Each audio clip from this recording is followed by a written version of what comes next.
Consulting business क्या है और कंसल्टिंग बिजनेस को डोमिनेट करना है, बहुत ही बड़े स्केल पे करना है, ज्यादा से ज्यादा लोगों की लाइफ को इम्पेक्ट करना है। तो हमें किस तरह से करना पड़ेगा ये काम, तो उसके ऊपर हम बात करेंगे। और ये सबसे इम्पोर्टेंट है, काम स्टार्ट करने से पहले एक अच्छा काउंसलर बनना है। लोगों बहुत बहुत सारे लोगों को इम्पेक्ट करना है, उनकी लाइफ को चेंज करना है। तो कंसल्टिंग बिजनेस को समझना इम्पोर्टेंट है, उसको कैसे ग्रो कर सकते हैं। हाँ, लोगों लोगों के बहुत सारे प्रॉब्लम्स होते हैं, जैसे पेरेंट्स के बहुत सारे प्रॉब्लम्स होते हैं कि बच्चों का करियर कैसे चूज करना है, बच्चों के साथ उनका जो रिलेशनशिप है, बॉन्ड है, वो कैसे स्ट्रॉन्ग करना है। बच्चों का पेरेंटिंग कैसे किया जाए ताकि वो उनकी बात को सुने, उनको फॉलो करे। और ज्यादातर पेरेंट्स का ये कंप्लेन होता है कि उनके बच्चे उनकी बात को सुनते नहीं है। तो एज अ कंसल्टेंट हमारा एक ही जॉब है कि उनकी कोई करंट सिचुएशन है, उनका कोई बहुत बड़ा पेन है, जहां से उनको डिजायर्ड सिचुएशन या आइडियल जो सिचुएशन होनी चाहिए वहां तक उनको जाना है। लेकिन उन्होंने खुद बहुत सारी कोशिश कर ली, बहुत सारे ट्राई उन्होंने कर लिए ऑलरेडी खुद से करने के लिए, लेकिन वो खुद नहीं कर पाए, इसलिए वो हमारी हेल्प लेने के लिए आते हैं।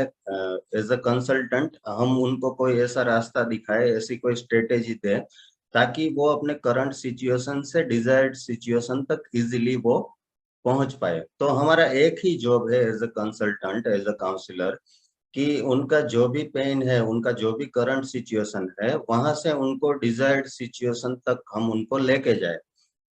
डिजायर्ड सिचुएशन कई बार पेरेंट्स को पता होता है और कई बार पेरेंट्स को पता नहीं होता है कि अभी जो प्रॉब्लम है उनका एग्जैक्ट सॉल्यूशन क्या होगा।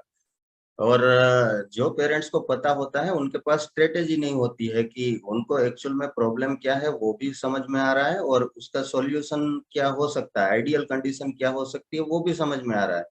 लेकिन करंट सिचुएशन से डिजायर्ड सिचुएशन तक कौन सी स्ट्रेटेजी को इम्प्लीमेंट करे ताकि उनको कम टाइम में, विद इन 3 मंथ, 6 मंथ्स या 1 साल में उनको रिजल्ट मिल जाए और वो पहुंच जाए। स्टेप्स क्या होंगे, एक्शन स्टेप्स वहां पे क्या होंगे, वो उनको पता नहीं होता है, इसलिए वो हमारे पास आते हैं हेल्प लेने के लिए। तो हमारा सबसे मेन काम है लोगों का जो सबसे बड़ा पेन है, वो उसको सोल्व करना और उनको उनकी डिजायर्ड सिचुएशन तक पहुंचना। जितना जितना बड़ा पेन होगा लोगों का, आपकी सोसाइटी का, आपके आसपास के लोगों का, और उसको सोल्व करने की एग्जैक्ट स्ट्रेटेजी अगर आपके पास होगी, जिससे प्रैक्टिकली वो डिजायर्ड सिचुएशन तक पहुंच पाए, उतना ही ज्यादा पैसा आप अर्न कर सकते हैं, उतनी ही बड़ी अमाउंट आप अर्न कर सकते हैं as a counsellor, as a consultant.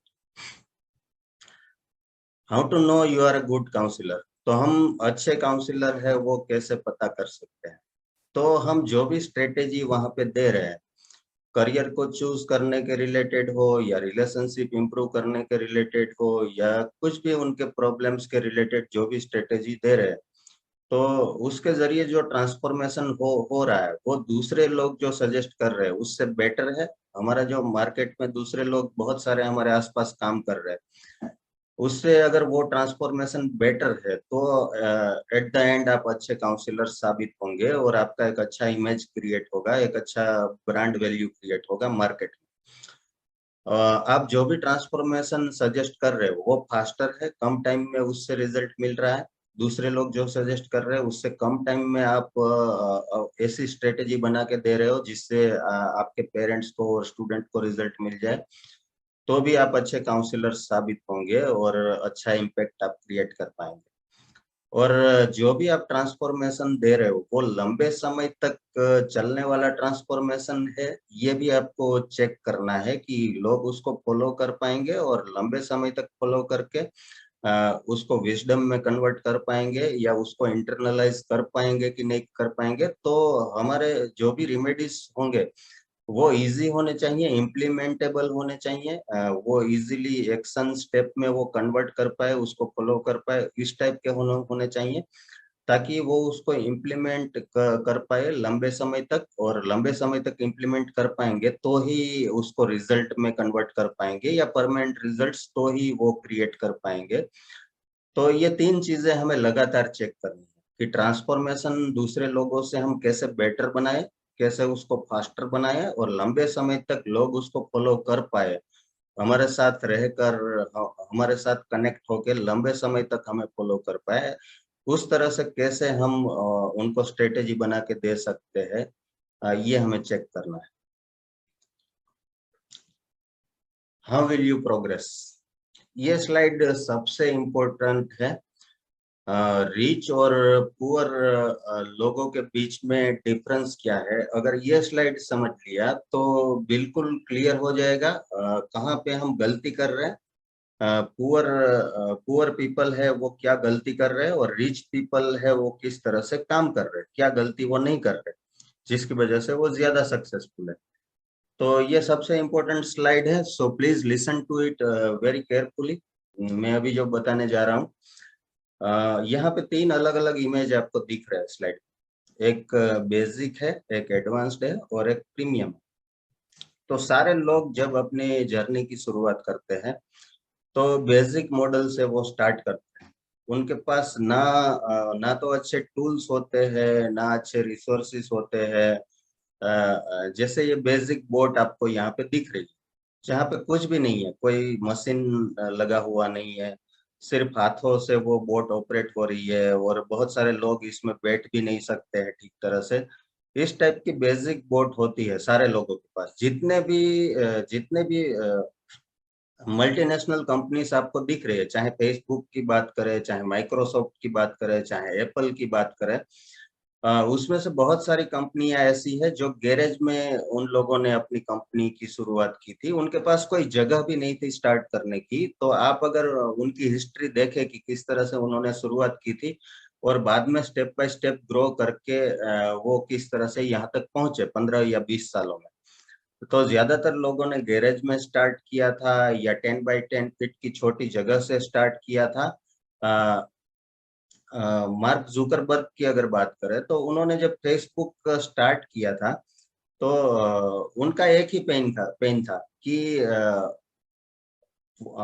उनको अपने दोस्तों के साथ कनेक्ट होना है या उनके साथ कुछ शेयर करना है, अपनी पर्सनल इंफॉर्मेशन, फोटोज या मैसेजेस, या कॉलेज के बाद भी जो घर पे रह के भी दोस्तों के साथ कनेक्ट होना है, लगातार उनके साथ कनेक्शन बनाए रखना है।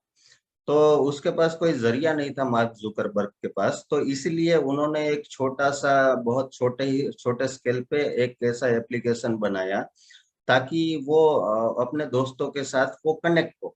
वहां पे कोई बिजनेस जनरेट करने का पर्पस नहीं था, लेकिन सिर्फ अपने कुछ खास दोस्त है उसके साथ कनेक्ट होने के लिए उन्होंने एक छोटा सा एप्लीकेशन बनाया। एप्लीकेशन बनाने के बाद उनका जो इंटरनल सर्कल था उसमें वो दोस्तों को बहुत पसंद आया। और जो सर्कल के बाहर के लोग थे, जो दूसरे स्टूडेंट थे, उन वो लोग भी डिमांड करने लगे कि हमें भी इसमें इंक्लूड करो, हमें भी इसका पार्ट बनाओ। तो बाद में उन्होंने उन लोगों को भी इंक्लूड किया और बाहर के लोगों को, बाहर के स्टूडेंट्स को भी इंक्लूड किया। और बाद में धीरे धीरे ये एप्लीकेशन की डिमांड इतनी बढ़ती गई और धीरे धीरे मार्क जुकरबर्ग उसमें दूसरे फीचर्स भी ऐड करते गए। और आप जानते हैं कि आज ये प्लेटफॉर्म कहाँ तक पहुंच गया। और बहुत सारी कंपनीज है जो सिर्फ गैराज में स्टार्ट हुई, 10 बाय 10 फीट के एक रूम से स्टार्ट हुई। अमेजोन उसका बेस्ट एग्जांपल है। उन्होंने सबसे पहले बुक सेल करना स्टार्ट किया ऑनलाइन और उनका यही गोल था कि हम अच्छी से अच्छी वैल्यू ऐड करने वाली बुक्स को लोगों तक अफोर्डेबल रेट में कैसे पहुंचा पाए, सिर्फ बुक सेल करने का उनका गोल था। और बाद में यूजर एक्सपीरियंस को वो इम्प्रूव करते गए, धीरे धीरे अपने अपने यूजर्स के लिए अलग अलग फीचर्स ऐड करते गए। और इस तरह से वो आज आप जानते हो कि पूरी दुनिया को वो डोमिनेट कर रही, ऑनलाइन इंडस्ट्री में उनकी बराबर कोई नहीं है। तो ये कैसे हुआ? उन्होंने सबसे पहले अपना प्रीमियम वर्जन नहीं बनाया था। उन्होंने सबसे पहले जो भी अवेलेबल रिसोर्स था उनके पास, उससे उन लोगों ने शुरुआत की थी। और थिंक एंड ग्रो रिच में इसीलिए आपको बार बार रेकमेंड कर रहा हूँ, वहां पे क्लियर कट मेंशन किया है, जितने भी लोग सक्सेसफुल हुए हैं उन लोगों ने यही रेकमेंड किया है कि जो भी रिसोर्सेस आपके पास अवेलेबल है उससे तुरंत ही शुरुआत कर दो, किसी के लिए भी वेट मत करो। अगर काउंसलर आपको बनना है, आपको अंदर से आपको अंदर से ऐसा लग रहा है कि मैं अच्छा काउंसलर बन सकता हूँ, तो डीएमआईटी सॉफ्टवेयर के लिए भी वेट मत करो, डीएमआईटी सॉफ्टवेयर की भी जरूरत नहीं है। लोगों के पास बहुत सारे प्रॉब्लम्स है, आप ऐसे ही सॉफ्टवेयर के बिना भी काउंसलिंग देकर उनकी हेल्प कर सकते हो, अगर आपको काउंसलर बनना है। लेकिन जो भी अवेलेबल है उससे काम स्टार्ट करो, और एक बार जैसे ही लोग आपसे आपके साथ जुड़ते जाएंगे, बेहतर टूल्स भी आपको मिलते जाएंगे, एडवांस लेवल के टूल्स भी अपने आप आपको दिखेंगे, मिलते जाएंगे, लोग ऑफर करेंगे, और आपको आप एलिजिबल भी हो जाएंगे, या आप अफोर्ड भी कर पाएंगे बाद में, कुछ लोग आपके साथ जुड़ जाए उसके बाद। लेकिन ज्यादातर लोगों का प्रॉब्लम क्या है, यहाँ पे ये समझना बहुत ही इंपॉर्टेंट है कि ज्यादातर लोग सबसे पहले अपना प्रीमियम वर्जन बनाना चाहते हैं और उसके बाद वो स्टार्ट करना चाहते हैं। आप चेक करना, एक बार अपना थॉट प्रोसेस भी चेक करना कि सबसे पहले मैं काउंसलिंग पूरी तरह से सीख लूं, उसके बाद मैं करना स्टार्ट करूंगा।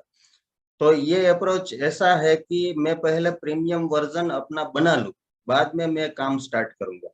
लेकिन प्रीमियम वर्जन पहले नहीं बन सकता। अगर आप दिल्ली में काम कर रहे हैं तो दिल्ली के लोगों का पेन अलग है, आप भोपाल में काम कर रहे हैं तो भोपाल के लोगों का पेन अलग है, आप कोलकाता में काम कर रहे हैं तो कोलकाता के लोगों का पेन अलग है। आपका जो प्रीमियम क्रूज बनेगा फाइनली, वो आपके ऑडियंस के हिसाब से बनेगा। भोपाल का काउंसलर है तो उसका फाइनल जो प्रीमियम वर्जन या फाइनल जो क्रूज शिप उसका बनेगा, वो भोपाल के लोगों के हिसाब से बनेगा, उनकी डिमांड के हिसाब से, उनके सबसे ज्यादा पेन क्या है, उस हिसाब से वहाँ एमेनिटीज होंगी क्रूज में। भोपाल के लोगों के हिसाब से दिल्ली में अगर कोई क्रूज शिप बना रहा है तो दिल्ली के लोगों की जो पेन है या उनकी जो रिक्वायरमेंट है उस हिसाब से वहां पे क्रूज शिप बनेगा। तो ज्यादातर लोग पहले क्रूज शिप बनाने की कोशिश करते हैं और बाद में काम स्टार्ट करते हैं। तो इस वजह से फिर जो उन्होंने ऑलरेडी बना लिया है वो लोगों को सूट नहीं कर रहा है, या लोगों को एक्चुअल में जरूरत नहीं है, लोगों की जरूरत दूसरी है, जबकि उन्होंने कोई रिसर्च किया ही नहीं है। जबकि बेसिक मॉडल बहुत ही अच्छा मॉडल है रिसर्च करने के लिए। बेसिक मॉडल जैसे ही आप मार्केट में लेकर जाएंगे वो इतना अट्रैक्टिव नहीं लगेगा, लोगों को अट्रैक्ट भी नहीं कर पाएगा, लोग डाउट भी करेंगे आप पे कि इतनी छोटी बोट है और उसके जरिए ये मुझे कोई आइलैंड, मैजिकल आइलैंड पे लेकर जाना चाहता है, तो पता नहीं ये बोट पहुंच पाएंगी कि नहीं पहुंच पाएगी, रास्ते में बहुत सारे साइक्लोन आ सकते हैं, तो लोग आप पे ट्रस्ट भी नहीं करेंगे, सबसे ज्यादा स्ट्रगल भी करना पड़ेगा आपका जब बेसिक मॉडल आप लेके जा रहे हैं। लेकिन फिर भी आप आपसे लोग जुड़ेंगे। आप अगर अपना प्रेजेंटेशन वहां पे कंटिन्यू लोगों के सामने रख रहे हैं तो धीरे धीरे लोग आपसे आपसे जुड़ते जाएंगे। तो पहले 10 20 50 लोग जो आपसे जुड़ेंगे, वहां पे सबसे ज्यादा आपको एफर्ट लगेगा, सबसे ज्यादा मेहनत करना पड़ेगा। तो उसकी वजह से फिर आप एडवांस लेवल पे चीजों को लेकर जा सकते हैं, आप बोर्ड को और इम्प्रूव कर सकते हैं, उसका डिजाइन, उसका साइज इम्प्रूव कर सकते हैं, उसमें और ज्यादा एमिनिटीज ऐड कर सकते हैं लोगों की रिक्वायरमेंट के हिसाब से, लोगों के पेन के हिसाब से। और तब जाके आपको समझ में आता है कि एक्चुअल में भोपाल के लोगों को क्या चाहिए। वो आपको फीडबैक देंगे, और उस हिसाब से फिर आपका जो फाइनल वर्जन है, प्रीमियम वर्जन है, वो बाद में एग्जैक्ट बनेगा कि कोई भी भोपाल का पर्सन वहां पे आएगा तो उसको जो भी पेन है, जो भी उसके चैलेंजेस है, चाहे पेरेंटिंग में हो, करियर के रिलेटेड हो, यहाँ पे सारे सॉल्यूशंस उसको मिल जाएंगे, या उनको ऐसा लगेगा कि नहीं ये मेरा ड्रीम आइलैंड है, यही तो मैं चाहता था। लेकिन अगर रिसर्च नहीं किया, बेसिक मॉडल पे काम नहीं किया, वहां पे रिसर्च करके फिर उसको एडवांस नहीं बनाया, लोगों की रिक्वायरमेंट के हिसाब से वहां पे एमिनिटीज टूल्स को ऐड नहीं किया, फीचर्स को ऐड नहीं किया, और सीधा प्रीमियम मॉडल, सीधा शोरूम हमने बना दिया 2 5 करोड़ इन्वेस्ट करके, और बाद में फिर लोगों का एडमिशन लेना वहां पे स्टार्ट किया, तो मॉडल क्रैश हो सकता है। और इसी वजह से ज्यादातर लोग फेल हो रहे हैं, क्योंकि सीधा वो प्रीमियम मॉडल क्रिएट करने की कोशिश कर रहे हैं। एक्चुअल में सही प्रोसेस ये है कि बेसिक मॉडल से आपको स्टार्ट करना है, और धीरे धीरे लोग एंटर होंगे तो उनसे फीडबैक लेना है, उनका पेन क्या है, उनकी रिक्वायरमेंट क्या है, क्या किस वजह से उनको जो डिजायर्ड सिचुएशन है वो नहीं मिल रहा है, उसको अच्छी तरह से एनालाइज करना है, डेटा का यूज करना है, और फिर एक एडवांस वर्जन क्रिएट करना है, और एडवांस वर्जन में जब लोगों को एग्जैक्ट उनका सॉल्यूशन मिलने लगे, डिजायर्ड सिचुएशन तक इजीली पहुंचने लगे लोग, तो उसके बाद स्केल करके बाद में प्रीमियम वर्जन बनाना है। पहले से प्रीमियम वर्जन बनाना नहीं है। ज्यादातर लोग ये गलती कर रहे हैं, जिसकी वजह से बुरी तरह से फेल हो रहा है। क्लियर? यहाँ तक जो बात की, it's clear? Please type yes in the chat box if it is clear. Business development में भी यही कर रहे हैं लोग, और काउंसलिंग में भी यही गलती कर रहा है कि मैं पहले अच्छी तरह से मार्केटिंग को सीख लूं या अच्छी तरह से सोशल मीडिया को सीख लूं।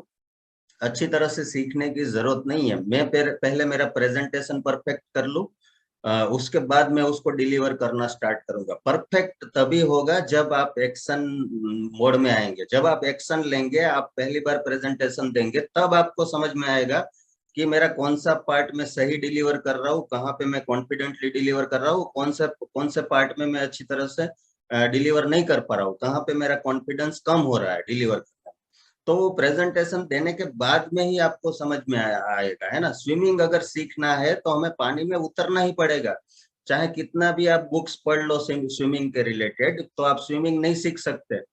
आप एक दिन स्विमिंग की थियरी समझ के पानी में उतर के स्विमिंग करेंगे, या 6 महीने उसकी थियरी समझ के पानी में उतरेंगे, दोनों कंडीशन में चैलेंजेस सेम आएंगे आपको। प्रैक्टिकल चैलेंजेस जो आने हैं वो आएंगे ही। एक दिन चाहे सीख के आप स्विमिंग करना स्टार्ट करें, या 6 महीने सीख के आप स्विमिंग करना स्टार्ट करें, तो बेटर है कि एक दिन जो बेसिक मॉडल जो समझ में आ गया है एक बार, तो उसको तुरंत ही अप्लाई करना स्टार्ट कर दो, इम्प्लीमेंट करना स्टार्ट कर दो। मेरा पैटर्न कैसा है कि मैं कोई ट्रेनिंग प्रोग्राम अटेंड करता हूँ, तो वहां से मैं नोट्स बनाता हूँ, और नोट्स बनाते बनाते मुझे ऐसा लगता है बनाते वक्त ही कि ये चीज अभी इम्प्लीमेंट हो सकती है, तो मैं तुरंत ही प्रेजेंट वो ट्रेनिंग को, वीडियो को पॉज करके मैं पहले जो भी इम्प्लीमेंट हो सकता है उसको इम्प्लीमेंट कर देता हूँ, और इम्प्लीमेंट करने के बाद फिर से मैं उस वीडियो पे आता हूँ, और फिर उसको आगे देखना स्टार्ट करता हूँ। तो मेरा ये गोल होता है कि जो भी मैं सीख रहा हूँ उसमें से ज्यादातर अगर आज इम्प्लीमेंट हो सकता है तो मैं आज ही इम्प्लीमेंट करूंगा, कल के लिए मैं जाऊंगा नहीं। कल कभी होता ही नहीं है। आज जो हो सकता है उसको आज ही खत्म करो, आज ही इम्प्लीमेंट करो। बाद में वो नोट्स भी कहाँ चले जाएंगे, आप उसको भूल जाएंगे, और आप बिजी हो जाएंगे फिर से अपनी लाइफ में, और वो कभी इम्प्लीमेंट ही नहीं हो पाएंगे। तो ट्रेनिंग का जो बेनिफिट एक्चुअल में मिलना चाहिए वो हम कभी ले नहीं पाएंगे। इसी इसी वजह से ज्यादातर लोग ब्रोक रहते हैं, ज्यादातर लोग खुद को अच्छी तरह से ग्रो नहीं कर पाते हैं, स्किल को इम्प्रूव नहीं कर पाते हैं। और स्किल जब तक इम्प्रूव नहीं करेंगे आप कॉम्पिटिटिव नहीं हो सकते, है ना। हमें काउंसलर तो बनना है, हमारा गोल है कि 1 लाख लोगों तक, 1 लाख लोगों की लाइफ को इम्पेक्ट करना है ना। बड़े बड़े गोल लोग लिखते हैं ना कि मुझे 100,000 लोगों की लाइफ को चेंज करना है, ट्रांसफॉर्म करना है। लिखने से कुछ नहीं होता है।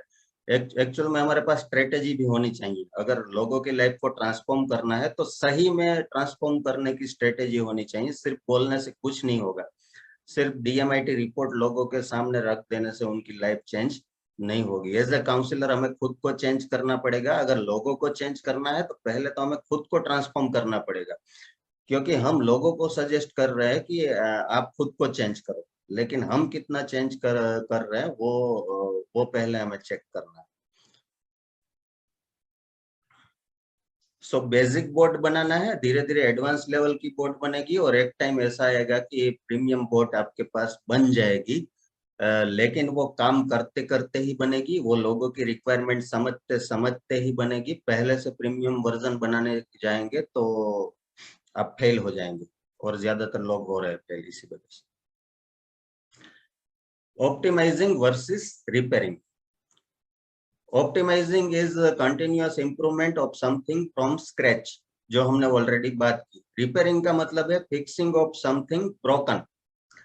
तो अगर हम बेसिक बोर्ड से काम करना तुरंत स्टार्ट कर देते हैं, लोगों को बताना स्टार्ट कर देते हैं, जो भी अवेलेबल रिसोर्सेज है, जो भी अवेलेबल नॉलेज है, उससे हम लोगों की लाइफ ट्रांसफॉर्म करना स्टार्ट कर देते हैं, तब हमें समझ में आता है कि लोगों को एक्चुअल में क्या चाहिए, और धीरे धीरे लोगों की जरूरत के हिसाब से हम अपना नॉलेज इंप्रूव करते हैं, अपने टूल्स इंप्रूव करते हैं, अपनी इम्यूनिटीज को इंप्रूव करते हैं, ताकि हमारी बोट और बेटर हो, लोगों को जल्दी से फास्टर, बेटर एंड लंबे समय तक का सॉल्यूशन हम दे पाए, जो हमारा गोल है।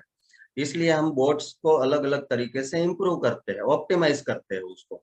लेकिन पहले से ही हमने कोई क्रूज बना दिया, पहले से ही वहां पे कुछ बिलीफ सिस्टम की वजह से कि लोगों को इस टाइप के प्रॉब्लम होंगे शायद, और इसका सॉल्यूशन ये हो सकता है, परफेक्ट सॉल्यूशन ऐसे दे सकते हैं। लेकिन एक्चुअल में लोग आके आपको ये बताएंगे कि ये तो मुझे चाहिए ही नहीं था, इसकी मुझे जरूरत ही नहीं है। लेकिन आपने पहले से ही बहुत सारा इन्वेस्टमेंट कर दिया उसको बनाने के लिए, तो वहां पे आपको रिपेयरिंग करना पड़ेगा, फिर आपको पूरी तरह से उसको ब्रेक करके निकालना पड़ेगा, और फिर लोगों की जरूरत के हिसाब से नई चीजें वहां पे ऐड करनी पड़ेगी, तो वहां पे बहुत बड़ा लॉस होगा। तो सबसे बेटर स्ट्रेटेजी ये होगी कि स्क्रैच से स्टार्ट करो और धीरे धीरे उसको ऑप्टिमाइज करो।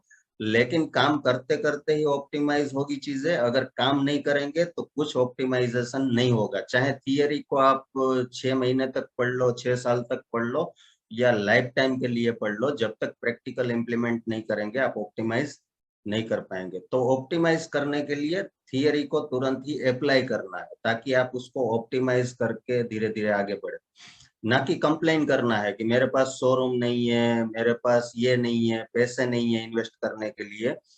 यहाँ पे काउंसलर बनने के लिए कोई इतना बड़ा इन्वेस्टमेंट करने की जरूरत नहीं है, आपके पास इनफ टूल्स है। सबसे बड़ा काउंसलर का सबसे बड़ा टूल है उसका कम्युनिकेशन, उसका नॉलेज, जो कि आपको मिल रहा है और फ्री में अवेलेबल है। यूट्यूब पे भी अवेलेबल है, गूगल पे भी अवेलेबल है। चाहे कोई भी प्रॉब्लम है वो लोगों का, उसकी बेस्ट से बेस्ट स्ट्रेटेजी आप यूट्यूब से या गूगल से भी निकाल सकते हैं, और यहाँ पे ट्रेनिंग में भी आपको ऑलरेडी मिल रही है।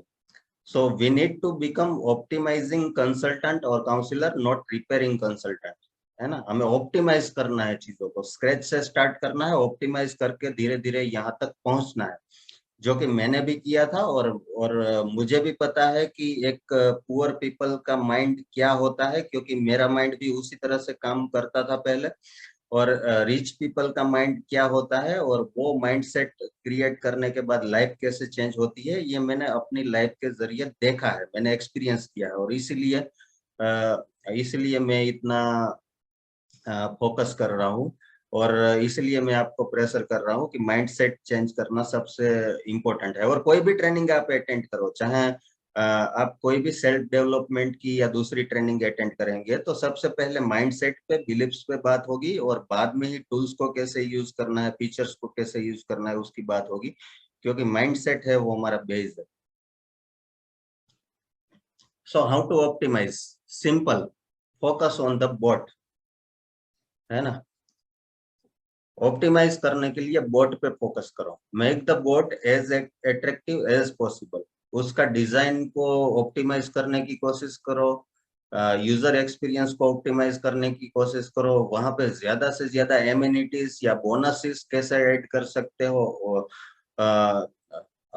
आपके जो कॉम्पिटिटर है उसकी कंपैरिजन में आप कितना ज्यादा दे सकते हो, आपकी बोट कितनी अट्रैक्टिव है।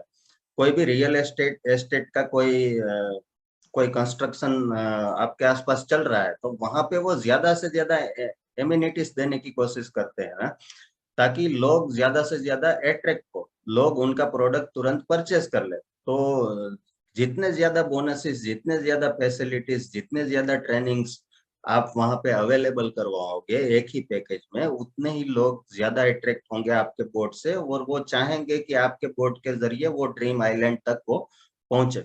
Make the boat as fast as possible. They are not buying the boat, they are buying the destination. ये भी बहुत बड़ा मिसकंसेप्शन है लोगों के दिमाग में कि पेरेंट्स डीएमआईटी रिपोर्ट परचेज कर रहे हैं। पेरेंट्स डीएमआईटी रिपोर्ट परचेज नहीं कर रहे, डीएमआईटी रिपोर्ट से उनको कोई लेना देना नहीं। जो मैं बार बार आपको बता चुका हूँ कि आपका रिपोर्ट 30 पेज का है कि 70 पेज का है, उससे पेरेंट्स को कोई लेना देना नहीं। एज अ पेरेंट, मेरा जो सबसे बड़ा पेन है, मेरा जो सबसे बड़ा प्रॉब्लम है, उसका सॉल्यूशन आप दे सकते हो कि नहीं दे सकते हो, इम्प्लीमेंटेबल एक्शनेबल सॉल्यूशन आप दे सकते हो कि नहीं दे सकते हो, वो सबसे इम्पोर्टेंट है एज अ पेरेंट मेरे लिए। आपका रिपोर्ट चाहे 150 पेज का हो या 200 पेज का हो, अगर आप मेरे प्रॉब्लम का सॉल्यूशन नहीं बता सकते तो it is useless what ever report you have.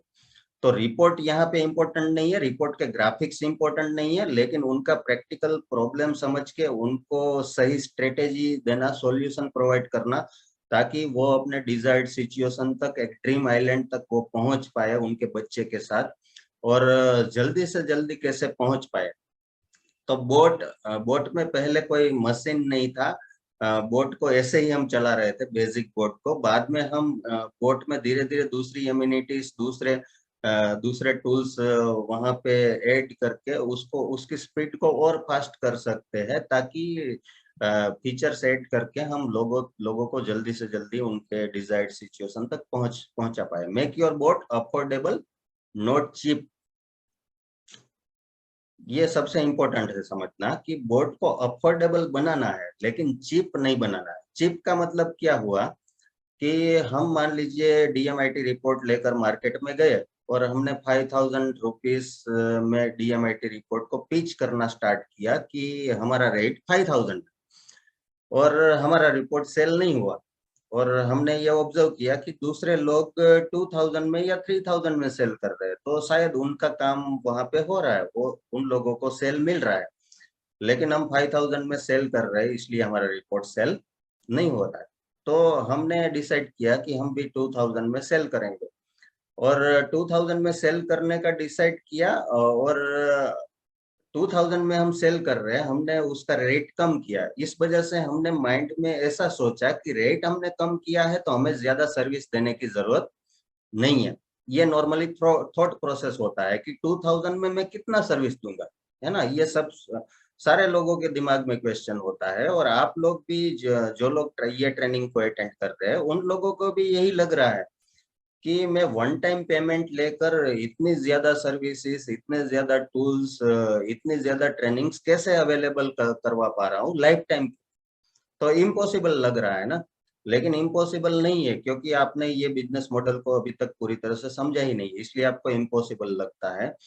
लेकिन हमें प्रोडक्ट को चीप नहीं बनाना है, प्रोडक्ट की क्वालिटी को मेंटेन रख के कैसे अफोर्डेबल रेट में हम उसको दे सकते हैं।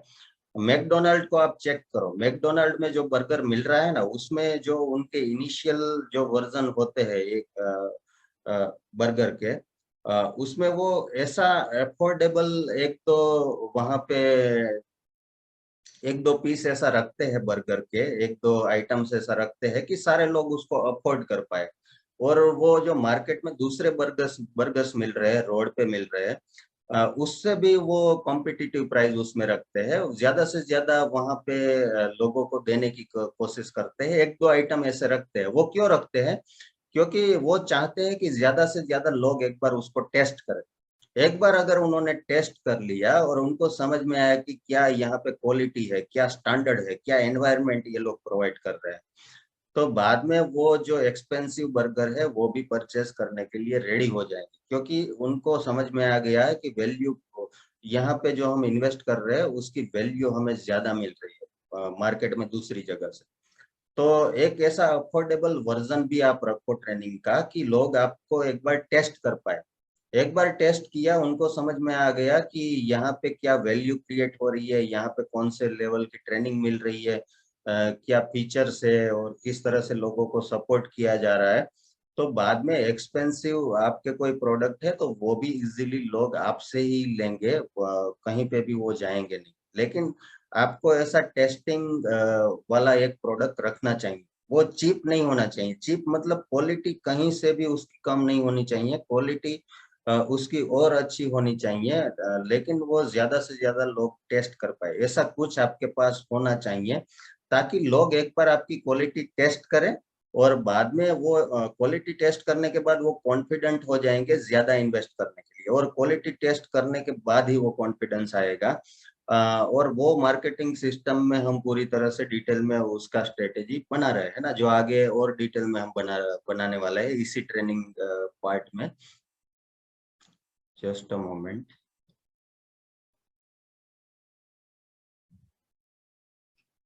People can at least experience one whatever you have.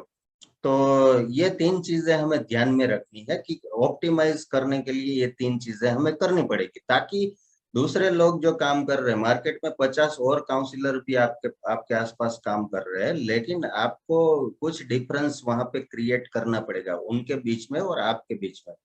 और वो डिफरेंस इतना हो जाए कि दूसरे काउंसलर्स को लिटरली ऐसा लगना चाहिए कि ये जो 2000 में दे रहा है वो पॉसिबल ही नहीं है, ये एक्चुअल में लॉस कर रहा है, ऐसा लगना चाहिए। और इम्पॉसिबल को जब आप क्रिएट कर देंगे कि जो दूसरे लोगों को एक्चुअल में इम्पॉसिबल लगे, तो फिर आपको डुप्लीकेट करना पॉसिबल नहीं होगा, अनडुप्लीकेटेबल हो जाओगे आप। और बाद में आप एक्सपोनेंशियल ग्रो कर सकते हो, क्योंकि लोग आपको डुप्लीकेट ही नहीं कर पाएंगे, है ना।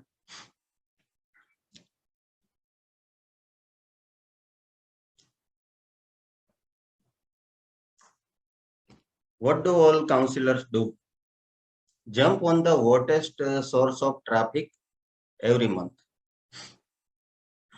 मान लीजिए आज मैंने फेसबुक मार्केटिंग सीखा कहीं से, और मैंने कैंपेन बनाया फेसबुक पे, एड अकाउंट में एक कैंपेन बनाया और उसको रन किया कैंपेन को, और कुछ लीड भी मैंने जनरेट की, और उनको मैंने कन्विंस करने की कोशिश की, वन ऑन वन शायद मैंने उनसे बात की या अपने प्रेजेंटेशन में बुलाया और उनको प्रेजेंटेशन दिया और उनको कन्विंस करने की कोशिश की, और उसमें से कोई कन्वर्ट नहीं हुआ।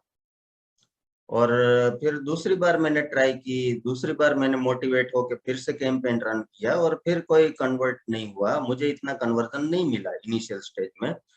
और धीरे धीरे मैं फेसबुक मार्केटिंग के लिए नेगेटिव हो गया कि शायद फेसबुक मार्केटिंग इतना अच्छा काम नहीं कर रहा है। तो उसी टाइम पे मार्केट में कुछ और नया एक प्लेटफॉर्म आ गया, स्नैपचैट या कुछ भी नया प्लेटफॉर्म कोई भी आया मार्केट में, और मैंने देखा कि लोग अब ये प्लेटफॉर्म पे ज्यादा काम करने लगे हैं, लोग ये प्लेटफॉर्म पे जाके ज्यादा एक्टिविटी कर रहे हैं। तो मुझे ऐसा लगा कि शायद फेसबुक अब इतना काम नहीं कर रहा है, अब मुझे स्नैपचैट पे जाना चाहिए या कोई भी XYZ प्लेटफॉर्म पे जाना चाहिए, ये अब ज्यादा काम कर रहा है फेसबुक से।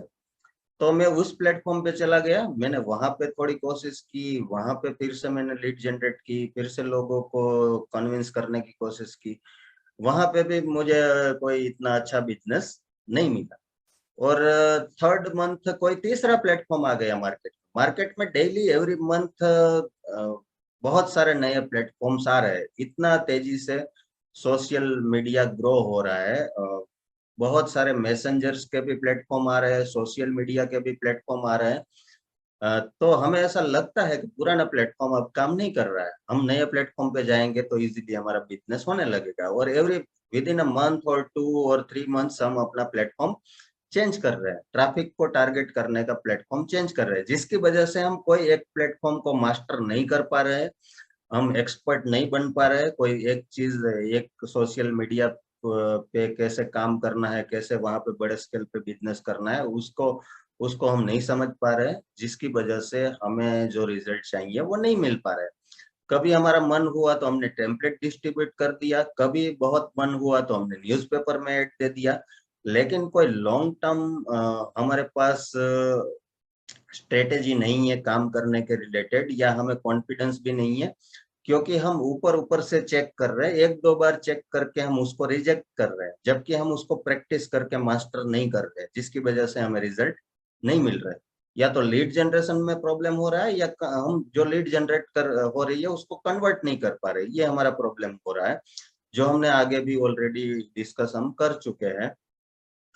शाइनी ऑब्जेक्ट सिंड्रोम, तो ये भी मार्केट में बहुत चल रहा है, शाइनी ऑब्जेक्ट्स बहुत सारे दिखेंगे, क्योंकि हम फेसबुक को यूज करते हैं, फेसबुक न्यूज फीड में हम जब स्क्रॉलिंग करते हैं तो बहुत सारे लोगों के एड्स हमें लगातार दिख रहे हैं, जिसकी वजह से हम इन्फ्लुएंस हो रहे हैं, वहां पे अट्रैक्ट हो रहे हैं। कुछ लोग एड में ऐसा दिखा रहे हैं कि 6 महीने पहले मेरे पास कुछ नहीं था और 6 महीने के अंदर मैं बिलियनर बन गया या मिलियनर बन गया, और हमें ऐसा लगता है कि ये जो बोल रहा है सही बोल रहा है, चलो ये 500 में हमें सिखा रहा है कि 6 महीने में बिलियनर कैसे बन सकते हैं, तो हम उसको सब्सक्राइब कर लेते हैं, 1-2 महीने तक उसको फॉलो करते हैं, अच्छी तरह से उसको फॉलो नहीं करते हैं, पूरी तरह से उसकी स्ट्रेटेजी को समझते नहीं है, जिसकी वजह से हम उसको जो रिजल्ट मिला है उसका 10% या 1% भी हमें नहीं मिलता है, और 2-3 महीने बाद किसी और से हम अट्रैक्ट हो जाते हैं।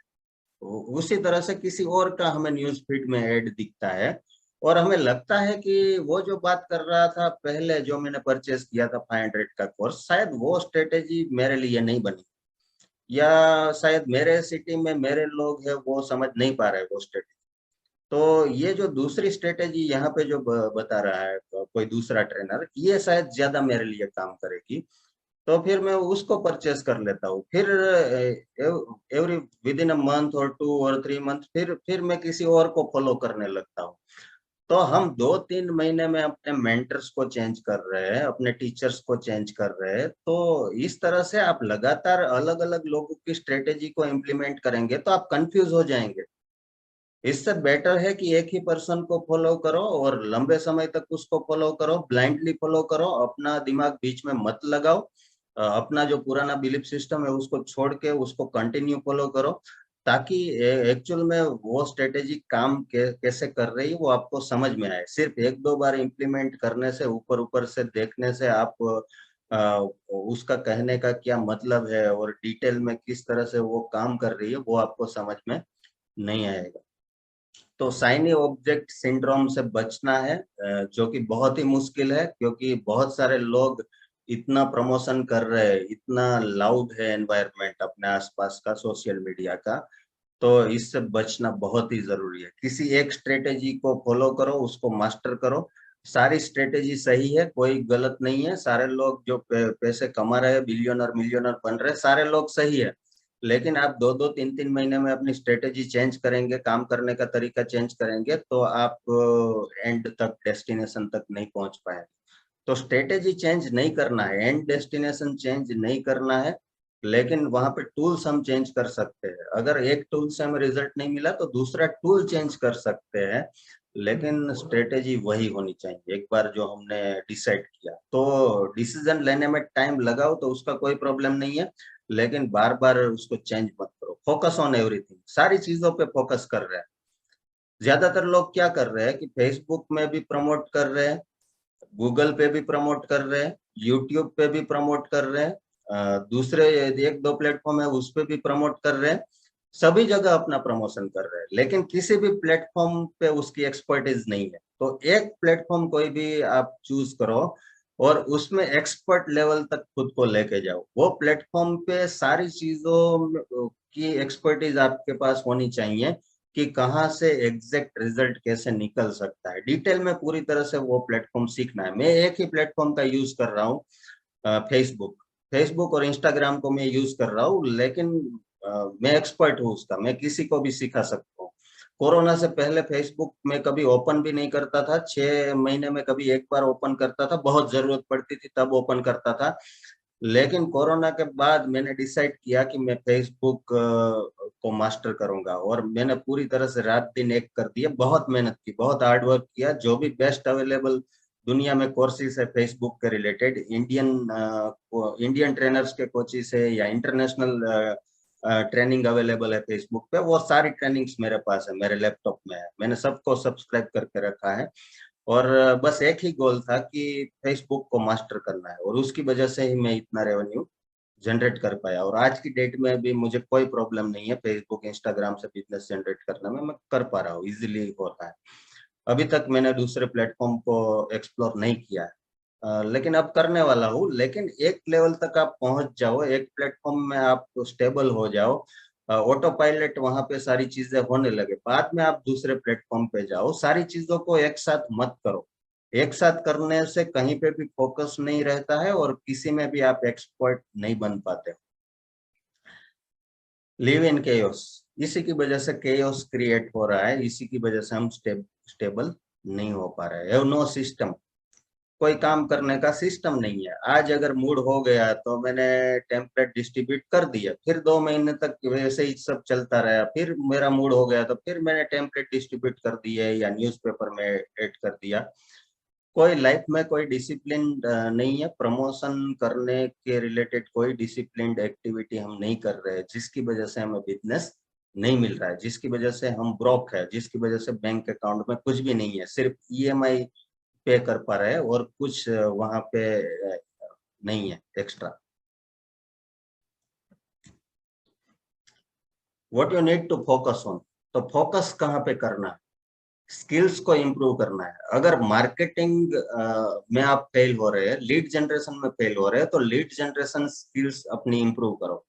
कोई भी एक प्लेटफॉर्म को सिलेक्ट करो और उसको मास्टर करो, वहां से अच्छी से वहां से कम रेट में कैसे आप लीड जनरेट कर सकते हो उसको मास्टर करो।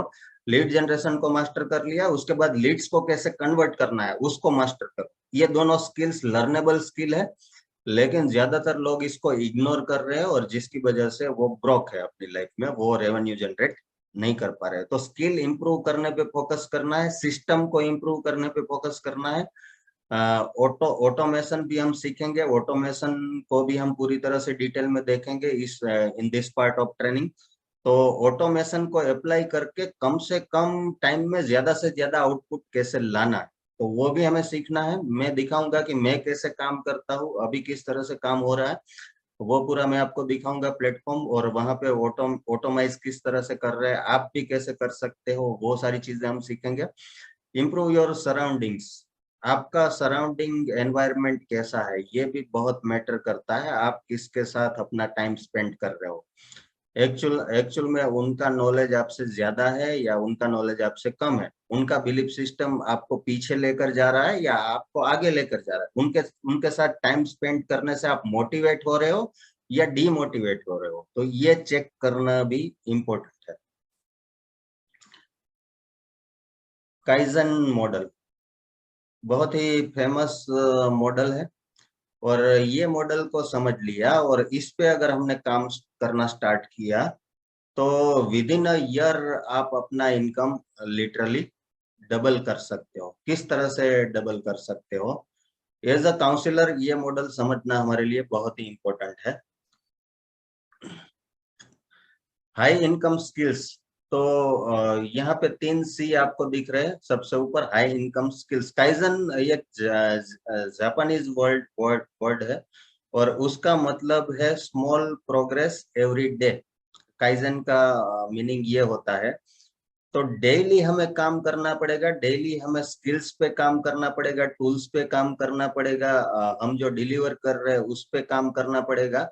डेली हमें छोटी छोटी प्रोग्रेस, मेजरेबल प्रोग्रेस करनी पड़ेगी। उसको कैसे मेजर कर सकते हैं, कैसे ट्रैक कर सकते हैं, वो भी हम देखेंगे। एक्सेल सीट बना के सारी चीजें हम कर सकते हैं, और मेजर करने से ही प्रोग्रेस एक्चुअल में होती है। अगर मेजर नहीं करेंगे तो आपको पता ही नहीं चलेगा कि कहाँ पे आप ऊपर जा रहे हो, कहाँ पे आप डिग्रेड हो रहे हो। मेजर करना जरूरी है।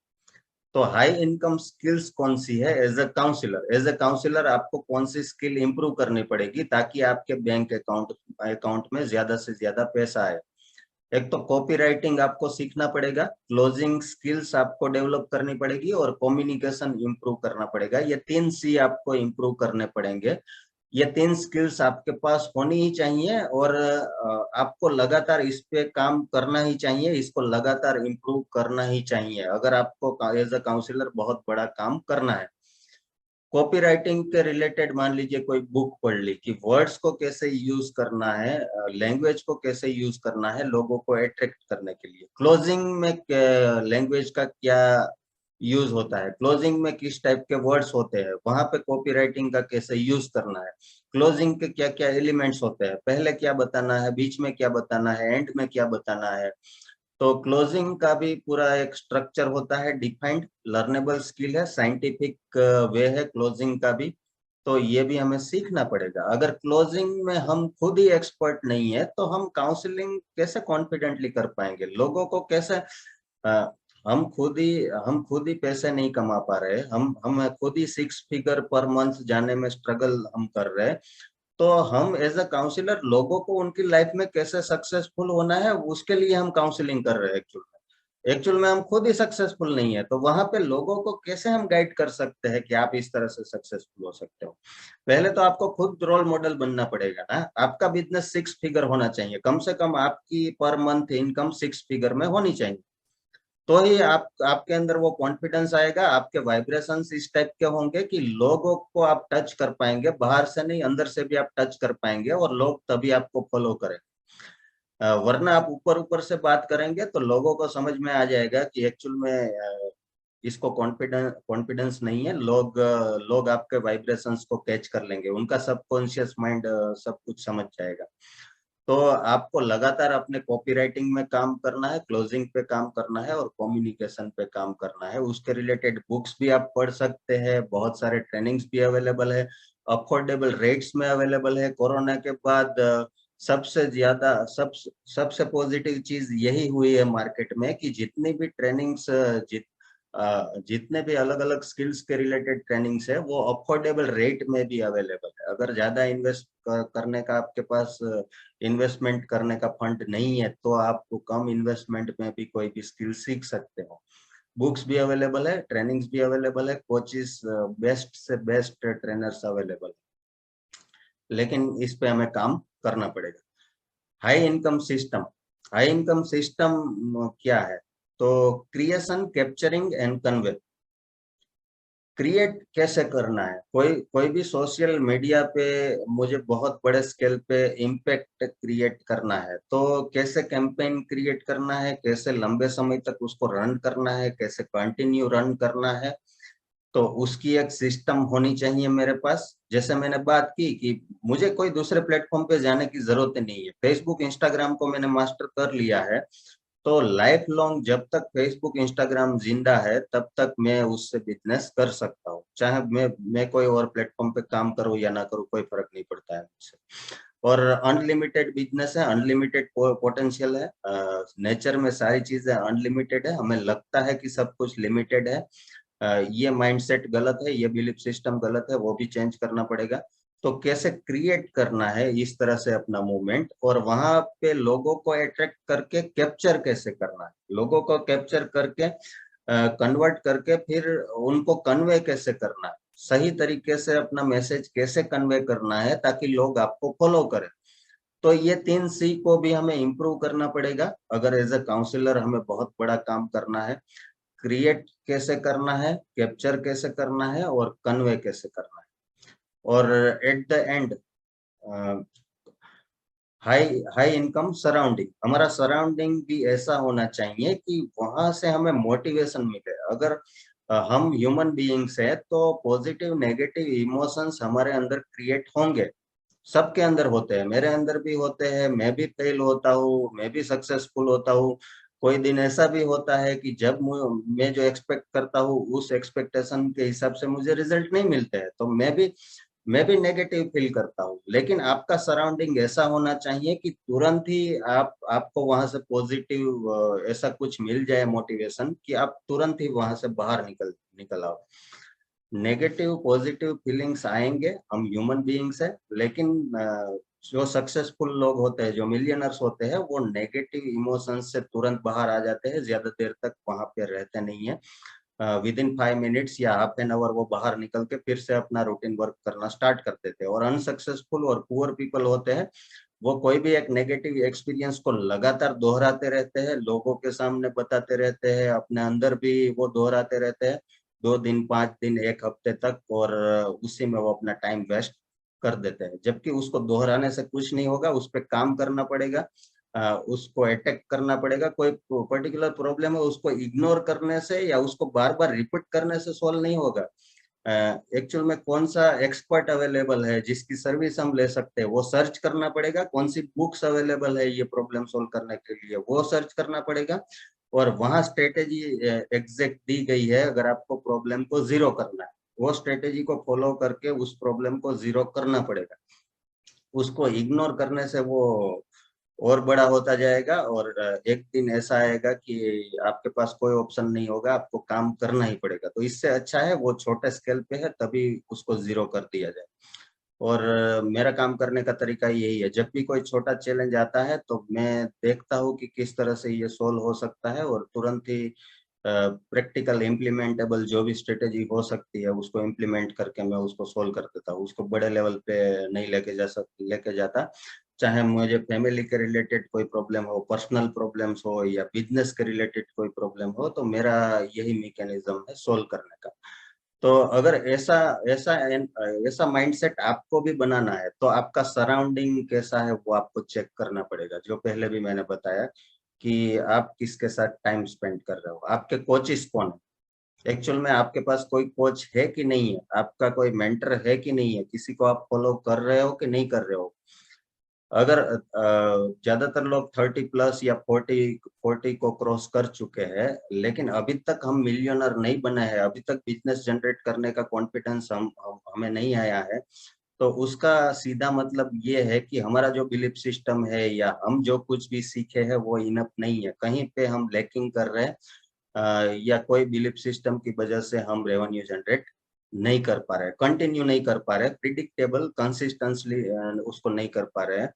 तो हमें कहीं पे अभी भी कोचिंग की जरूरत है, मेंटर की जरूरत है। कहीं पे कुछ कमी है उसको इम्प्रूव करने की जरूरत है, कोई स्किल के रिलेटेड हो सकती है, दूसरी चीजों के रिलेटेड हो सकती है। तो आप आपके पास ऐसे कोचिस और मेंटर्स होने चाहिए। कंपेनियंस, आपके कंपेनियंस, आपका फ्रेंड सर्कल कैसा है, वहाँ एक्चुअल में वहां से आप में कुछ ऐड हो रहा है या नेगेटिविटी वहां से आ रही है, ये भी आपको चेक करना जरूरी है। और कोचिस, आप जिसको ट्रेन कर रहे हो उसके साथ वो लोग कैसे हैं, आप जैसे होंगे, एक्चुअल में ये उल्टा काम करता है, वो रिवर्स काम करता है, आप जैसे होंगे वैसे ही लोगों को एक्चुअल में आप अट्रैक्ट करेंगे। अगर आपका माइंडसेट लर्निंग का होगा, आपका माइंडसेट इन्वेस्टमेंट का होगा, तो वैसे ही टाइप के लोग आपके साथ जुड़ेंगे। अगर आप शॉर्टकट लेने में बिलीव करते होंगे, आपको ओवरनाइट मिलियनर कैसे बनना है, बिलियनर कैसे बनना है, ऐसे ही स्कीम सर्च करने में बिलीव करते होंगे, उसी को इम्प्लीमेंट करने में बिलीव करते होंगे, लॉन्ग टर्म कोई विजन कोई स्ट्रेटेजी नहीं होगी, तो आपके टीम मेंबर, आपके साथ जो जुड़ने वाले लोग हैं वो भी ऐसे ही आपको मिलेंगे। और यहाँ पे जितने भी लोग हैं वो डेफिनेटली लर्निंग में बिलीव करते हैं, लर्निंग में उन्होंने इन्वेस्ट किया है, इसलिए वो इस प्लेटफॉर्म पे है। और इसलिए आप इतना पेन लेकर यहाँ पे टाइम इन्वेस्ट कर रहे हो, आप सारे लोग बिजी हो अपने अपने काम में, फिर भी ये ट्रेनिंग को अटेंड कर रहे हो। उसका मतलब ही यही है कि आप लोग भी लर्निंग में बिलीव करते हो और सेल्फ डेवलपमेंट में बिलीव करते हो। और इसी इसी वजह से डेफिनेटली एक दिन आपका लाइफ भी चेंज हो सकता है। तो यहाँ पे 9 C's की बात की, ये 9 C को हमें चेक करना है। और मान लीजिए एवरी मंथ ये 9 सी पे मैं लगातार काम करता हूँ और 1% इम्प्रूव करता हूँ, एवरी मंथ एक एक सी को मैं 1% इम्प्रूव करता हूँ, लगातार फोकस होके कॉन्सेंट्रेट करके सिर्फ 1%, इजी है ना, 1% हम इम्प्रूव कर सकते हैं सारे सी को एवरी मंथ। तो एक एक परसेंट अगर हमने काम किया तो एक्चुअल में at the end of the month 9% काम होगा। सिर्फ एक एक परसेंट एक एक सी पे काम किया तो फिर भी 9% हमारा इम्प्रूवमेंट होगा। हमारे बिजनेस में भी होगा, हमारे काउंसलिंग में भी होगा, हमारे थॉट प्रोसेस में भी होगा, हमारे कॉन्फिडेंस में भी होगा, सभी जगह ये इम्प्रूवमेंट रिफ्लेक्ट होगा। और 1 साल तक अगर हम इसको फॉलो करें कि एवरी मंथ में 1% कॉपी राइटिंग को भी इम्प्रूव करूंगा, मेरे क्लोजिंग स्किल को भी इम्प्रूव करूंगा, मेरे कम्युनिकेशन को भी इम्प्रूव करूंगा, कैप्चरिंग मैकेनिज्म है वो उसको भी इम्प्रूव करूंगा, कन्वे करने के जो टूल्स है उसको भी इम्प्रूव करूंगा, सर्विस इम्प्रूव करूंगा, क्वालिटी इम्प्रूव करूंगा, मेरे कोचेस मेंटर है उसको भी मैं इम्प्रूव करूंगा। और नेक्स्ट लेवल के कोचेस मेंटर या कोचेस मेंटर के साथ मेरा रिलेशनशिप किस तरह से मैं बिल्ड करूं ताकि मुझे और अच्छी स्ट्रेटेजी मिले और अच्छा पर्सनल गाइडेंस मिले। कंपेनियंस को भी मैं अपडेट करूंगा। तो इस तरह से बाय डिफॉल्ट आपके कोचेस भी इम्प्रूव होंगे। तो at the end of the 1 year literally आपका बिजनेस डबल हो सकता है अगर कंटिन्यू फोकस्ड होके इस पे काम किया। तो विद इन 1 ईयर मैजिक हो सकता है। अगर 50,000 आप अर्न कर रहे हैं तो 6 फिगर तक आप इजीली पहुंच जाएंगे, आपको पता भी नहीं चलेगा और ये हो जाएगा। और ये मेरे साथ हुआ है, आपके साथ भी हो सकता है और हजारों लोगों के साथ हो चुका है। So clear, 9 C model is clear? Please type yes in the chat box if it's clear.